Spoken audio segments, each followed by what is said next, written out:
में एक राजनीतिक दल जो आम आदमी पार्टी के तौर पर है, उसने सबको सबक सिखाने के लिए सोचा था। अब कर पाए या नहीं कर पाए वो राधेश्याम उपाध्याय बताएंगे। राधेश्याम उपाध्याय। और आज हमारे बीजेपी के प्रवक्ता यहाँ नहीं है जी, लेकिन वो राजस्थान में चुनाव लड़ रहे हैं। मैं मिस कर रहा हूँ और मुझे पता है वो चुनाव लड़ रहे हैं। मैं इस चैनल के माध्यम से हमें जो देख रहे हैं लाखों लोग, मैं उनको पहले तो ये कहूंगा कि आप मतदान जरूर कीजिएगा, वोट देने जरूर जाइएगा। ये बहुत बड़ा त्योहार है, इस त्योहार को मनाना है अच्छे से। जाहिर है। अब बात करते हैं कि जो हमारे प्रमुख मुद्दे हैं, मैं कांग्रेस और बीजेपी की दोनों की बात करूं कि राजस्थान में दोनों ही पार्टियों की सरकार रही है। कांग्रेस सत्ता में रही है और भारतीय जनता पार्टी विपक्ष में रही है, और विपक्ष में रहते हुए भी वो सत्ता में ही थी, क्योंकि उनके 25 सांसद सदन में बैठते हैं। देश के प्रधानमंत्री लगातार सभाएं कर रहे हैं, उनका पूरा कैबिनेट यहाँ सभाएं कर रहा है, लेकिन उन्होंने वो प्रमुख मुद्दों पे बात नहीं की जो इस समय इस राजस्थान की जनता इनसे बार बार पूछना चाहती है, और हो सकता है वो वोट के माध्यम से इनको जवाब दे देगी। आम आदमी पार्टी 4 सितंबर को जयपुर के अंदर जब 7 गारंटियां देती है, तो ये दोनों पार्टियां गारंटी देने के लिए होड़ मचा रही थी, लेकिन इन दोनों पार्टियों ने आज तक ये नहीं कहा कि ये गारंटी देने के लिए हमें क्यों मजबूर होना पड़ा। इन्होंने ये नहीं कहा गारंटी, हमने अगर गारंटी दी तो हमने काम किया दिल्ली और पंजाब के अंदर। आप हमारा दिल्ली मॉडल देखिए, हमने पंजाब के अंदर अभी 1.5 साल हुआ है सरकार बने, और 1.5 साल के अंदर हमने जो काम किए वो भी आज अपना अमित शाह छोड़ रहे। लेकिन जैसे ही मैंने देखा कि राजस्थान के अंदर लगातार जुमलेबाजी और एक तरफ भाषणबाजी हो रही थी, मैं कहता हूं कि समीक्षा करनी चाहिए, जनता के बीच में जाकर उन्हें माफी मांगनी चाहिए कि जब राजस्थान का युवा, पढ़ा लिखा युवा, और वो बेरोजगारी की मार झेल रहा था, तब ये कांग्रेस और बीजेपी तमाशा देख रही थी। कांग्रेस सत्ता में थी और बीजेपी विपक्ष में थी, लेकिन उन्होंने विपक्ष की भूमिका नहीं निभाई। वो इस बात के लिए बैठी थी क्योंकि उनके अंदरूनी कलह थी, और वो ये देख रहे थे एन कैन पर कैन ये कांग्रेस की सरकार या तो हम खरीद लें या गिरा दे और हमारा नंबर आए। तो इन मुद्दों आज ये राजस्थान के अंदर अभी मैं लगातार ये भी देख रहा हूँ कि अभी मैंने सुना कि देश के प्रधानमंत्री कह रहे हैं हम पेट्रोल डीजल के दाम भी कम करेंगे। क्या ये सिर्फ राजस्थान के लिए करेंगे? वो देश के प्रधानमंत्री हैं, वो भूल जाते हैं बार बार। उनको बताना होगा कि अब आप सीएम नहीं रहे, आप प्रधानमंत्री हैं, आप एक राज्य की बात नहीं कर सकते, आप पूरे देश की बात कीजिए।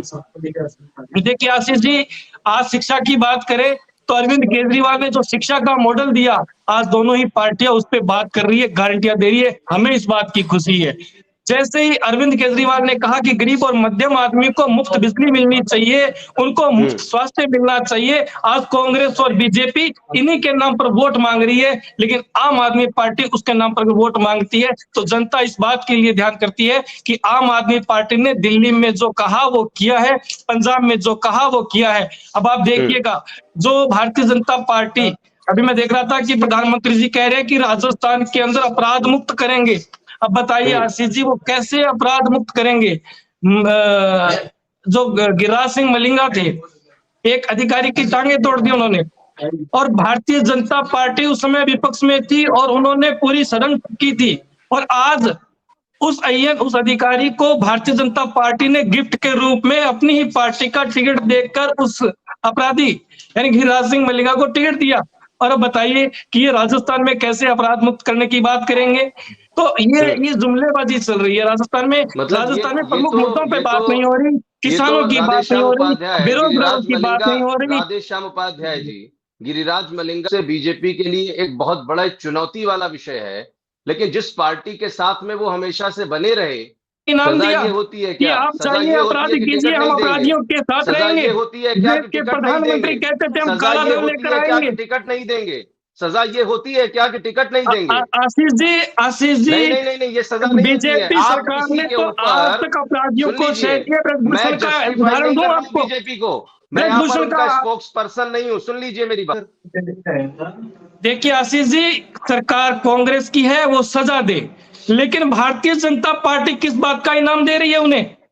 भारतीय जनता पार्टी किस बात का इनाम दे रही है? जिन उद्योगपतियों पे लाखों का कर्ज, उनका कर्जा माफ करके नरेंद्र मोदी की सरकार उन उद्योगपतियों को फायदा पहुंचाती है, बताइए किस बात का इनाम है? जायज है, ये सवाल आपके ब्रज जायज भूषण जैसे है, अपराधी ये थे सवाल आपके जिन जायज है। महिला की सुनिए, पहलवानों के मैं क्या साथ बोल रहा हूँ, अत्याचार राधेश्याम हुआ, उन उपाध्याय, पर लाठियां बरसाई राधेश्याम गई और उपाध्याय, ब्रज भूषण को इनाम दिया गया। आपके बीजेपी क्या, बीजेपी की सरकार केंद्र में बैठी और बीजेपी यहां समूची राजस्थान में, उस पर उन्हें जवाब देना चाहिए। राष्ट्रीय को जेल में इसलिए डाल दिया जाता है कि हम शिक्षा की बात करते हैं, हम स्वास्थ्य की बात करते हैं, हम ठीक है, बेरोजगारों को रोजगार देने की बात करते हैं। ठीक लेकिन है, मैं इस डिबेट के माध्यम से ये कहना चाहता हूं कि देश के प्रधानमंत्री बार बार कह रहे हैं कि हम रोजगार देंगे। अगर वो रोजगार देने की बात करते हैं तो वो बताएं कि यूपी के अंदर उन्होंने कितना रोजगार दिया। आज दिल्ली के अंदर, वो दिल्ली हो या पंजाब हो, जहां पर सबसे ज्यादा अगर यूपी और बिहार के लोग रोजगार के लिए जाते हैं और जिस क्षेत्र से वो आते हैं वहीं से प्रधानमंत्री चुनकर आते हैं। अब बताइए कि वो अपने क्षेत्र में कितना विकास किया उन लोगों ने,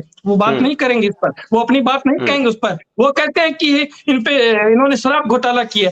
आपने आशीष जी देखा कि गुजरात के अंदर शराबबंदी है और सबसे ज्यादा वहां शराब बिकती है, और वो जो शराब पकड़ी जाती है वो हरियाणा से चलकर गुजरात जाती है। ये रहता है रिकॉर्ड। अब बताइए कि हरियाणा में सरकार किसकी? हरियाणा में सरकार तो भारतीय जनता पार्टी की।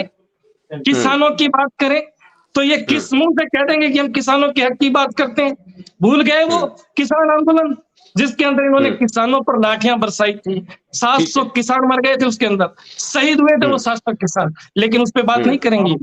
तो मेरा ये कहना है कि राजस्थान के अंदर वो कोई भी पार्टी चुनाव लड़ेगी, अगर 75 वर्षों के अंदर हम लोग कुछ नया लेकर नहीं आएंगे तो मुझे नहीं लगता कि हम अच्छी बात कर पाएंगे। मैं नहीं चाहता, पूरा देश चाहता है कि राजस्थान के अंदर स्वच्छ और स्वस्थ राजनीति होनी चाहिए। सीधा कसी वाली राजनीति नहीं होनी चाहिए। अच्छे काम को सराहा जाना चाहिए, गलत काम को ललकारा जाना चाहिए। यही हमारा संविधान और लोकतंत्र कहता है की अवधारणा जो है वो भी यही है कि अगर आप गलत चीजों को भी अगर आप सिर पर ढोकर घूमेंगे फिर लोकतंत्र किस बात का? फिर तो आपको जो